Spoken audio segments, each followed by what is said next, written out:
Sunrise News has just been informed that 17 out of the released 23 train victims have been discharged today from the military medical facility in Kaduna State.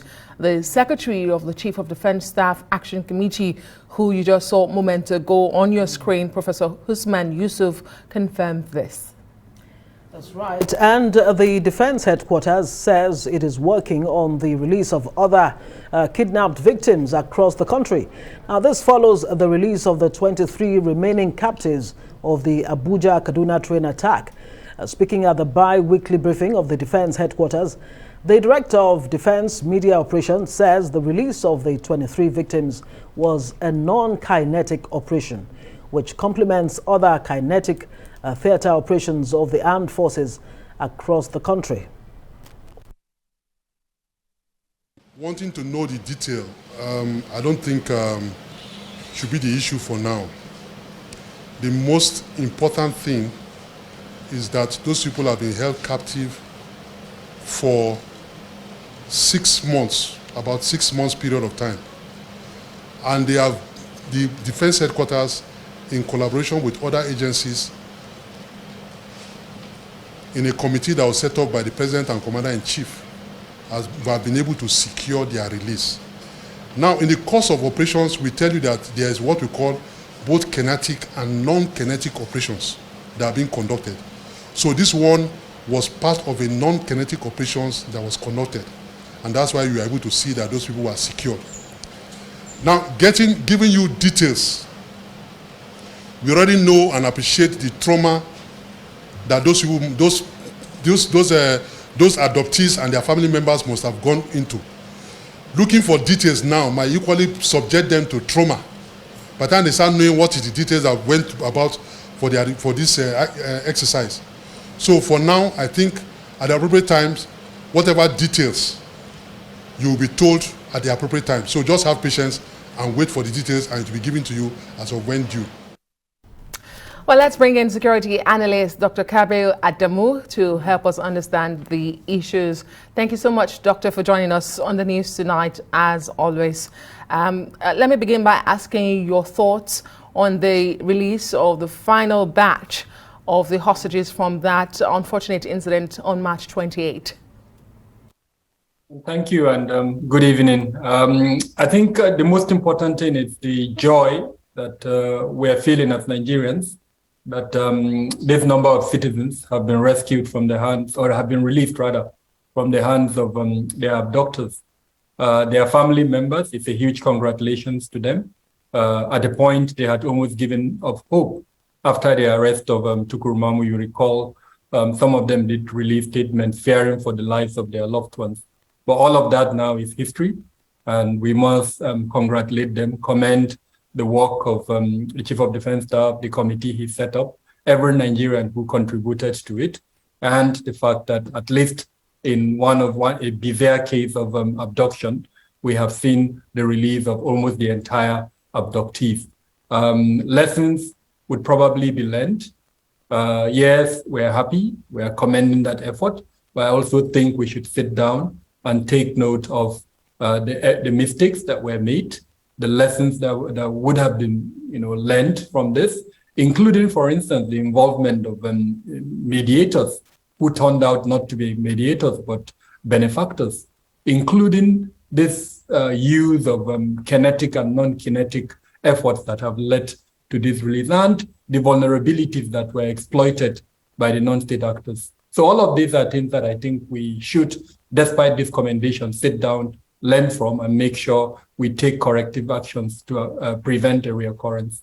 It's interesting you actually referred to the non-kinetic approach that was mentioned earlier in that report. I'd like to know how effective really is this non-kinetic approach compared to the kinetic method in pushing back the activities of terrorists. And also this Chief of Defense Staff Action Committee that was set up specifically to address or to help, effect the release of these 23 hostages. Thankfully, it succeeded. Is it a global standard? How necessary was it to actually set this up? So in every security circumstance, there are layers of contributors. Some of these layers are, the obvious ones, and then you have what we would call the non-obvious ones, like the intelligence feeding. Some of these intelligence feeding are declared, others are not declared. So yes, it's conventional when you have an issue of such national importance to use every means at your disposal, what some would call national power. And that does not stop at anything to make sure that you rescue your citizen. I've looked at the composition of the committee set up by the Chief of Defense Staff, and I'm quite happy with that composition. In that committee, there are retired military personnel, there are academicians, there are respected journalists, and then on the light note, you even have someone who on your station has been a vitriol of releases against this government, involving himself and now saying good things about that government. So yes, the kinetic effort has been quite useful in it has expressed to at least that committee and those who worked with them that government works sometimes not in this very obvious manner. It has other ways that it carries out its work. Now, the second part of your question, there are always consequences. Sometimes when you do certain actions, especially in this instance where you've allowed a vulnerability to be exploited and your citizens are in the hands of non-state actors, and you now engage in some form of discussion, or if you want to call it negotiation, there will be consequences.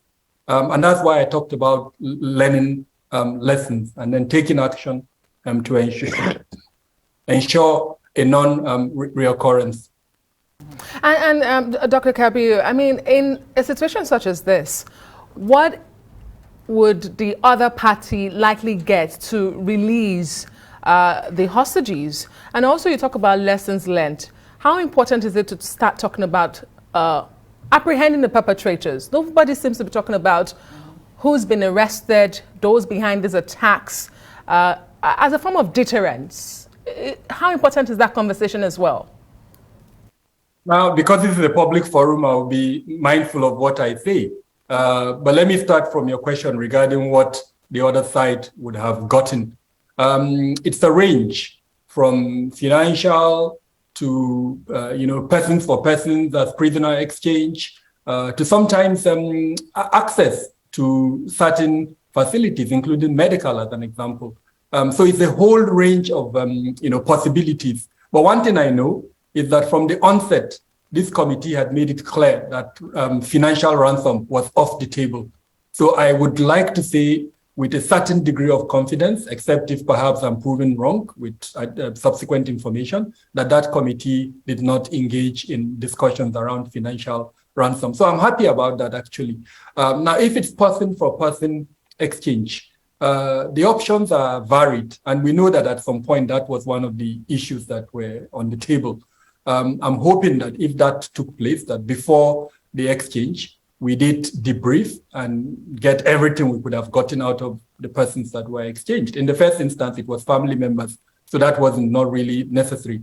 But suffice to say, those are assets, and they are assets that can be picked up on for subsequent actions. Again, I'm mindful this is a public forum. Now, the second part of your question regarding deterrence, it's absolutely important. I always say this, that in managing crime situations like this, there is the 101 of criminology, which it's a tripod.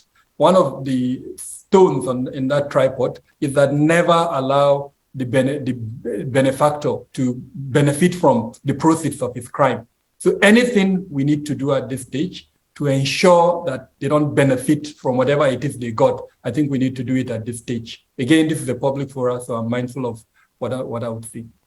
So I'll just waive it then, to ask you what exactly some of those deterrent, deterrent factors that we could put in place.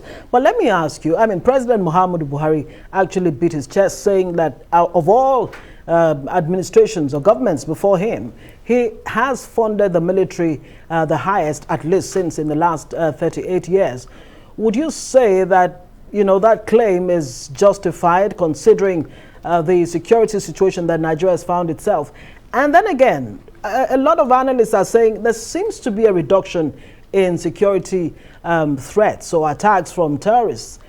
What do you think is playing out? Because some are saying, is it because the elections are around the corner? Could that, be a contributory factor in what we're seeing? There are several factors, and in a few days we would release our September report. And what would see is that the spate of incidents have kind of plateaued. What we recorded in August was the figure of around 800, and we're going to record the same thing in the month of September. So in terms of the fatality figures, there is not much change. But I'm not dejected by that. It doesn't make me lose hope. The claim by President Buhari is actually correct in terms of non-official figures that have been made available. In the Fourth Republic, and in fact, even in the Third Republic, it would be a little bit difficult to say that there was any government that provided for the military in the manner that the President Buhari administration has provided for the military in terms of assets, in terms of training, in terms of capabilities. So that's a foregone conclusion. What, however, has been the militating factor is the emergence of new security threats around the country that have made it very difficult for the use of the type of assets that the military obtained. So a lot of the issues that are burning at the moment are modern day, threat factors and conflicts that are actually urban conflicts. And so you need a different kind of approach. And that is why I'm very, very elated when I hear this hybrid, method of combining both kinetic and non-kinetic. In this type of urban warfare, which is highly asymmetric, you need a combination you have to carry the people along. And kinetic efforts would never carry the people along. That non-kinetic effort is what is required to win the hearts and minds of people and then to achieve the success. The other component is in the synergy between the security organizations. And we must commend the current chief of defense staff.